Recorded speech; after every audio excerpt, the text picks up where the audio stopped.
చెప్పనక్కర్లేదు అనుకుంటా, మీరే చూస్తున్నారు. ఇవాళ మార్నింగ్ నుంచి కూడా ఈ బొట్టు కార్యక్రమం చాలా విజయవంతంగా జరుగుతుంది. ప్రతి ఒక్క మహిళ కూడా మమ్మల్ని స్వాగతిస్తూ ఈ గల్లీలో ఎన్ని హౌసెస్ పోయినామో అందరూ కూడా చాలా ప్రో నవీన్గా నడుస్తుంది. ఇక్కడ వన్ సైడ్ మహిళలు నవీన్ యాదవే మా కొడుకు అని కూడా చెప్తా ఉన్నారు. మీరు ఇంటికి తిరుగుతున్నారు కదా, ఎవరైనా సమస్యలు చెప్తున్నారా తమ ప్రాంతంలో?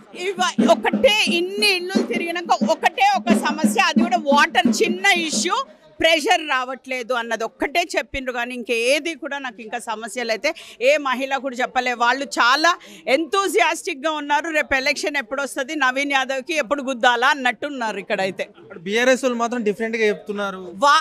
అండి, అపోజిషన్లో ఉంటే నేను కూడా అదే చెప్తాను. సో అపోజిషన్ వాళ్ళని మనం పట్టించుకోవద్దు, మన జరిగేది మనం చూడాలా. ఎందుకంటే ఇవాళ నేను ఫస్ట్ డే గ్రౌండ్ లోపలికి రావడం జరిగింది. మహిళలు చాలా కీలక పాత్ర పోషిస్తారు ఒక ప్రతి ఇంట్లోపల కూడా. ఇవాళ అందుకనే మేము ఈ బొట్టు కార్యక్రమం మహిళలందరితో కూడా ఈరోజు మీరు చూసినట్టయితే పెద్ద ఎత్తున చేస్తున్నాం. ప్రతి ఒక్క మహిళ కూడా నవీన్ యాదవ్ మా కొడుకో, లేకపోతే ముసలోళ్ళని అడిగితే మా మనమడు అంటున్నారు, కొందరు మా బ్రదర్స్ అంటున్నారు. సో ఈసారి నవీన్ యాదవ్ తప్పకుండా గెలుస్తాడు.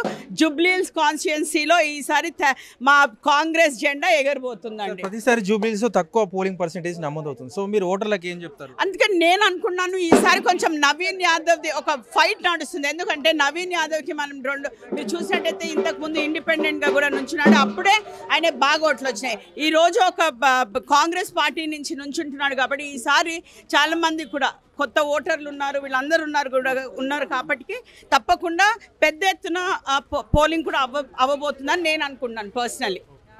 Thank you.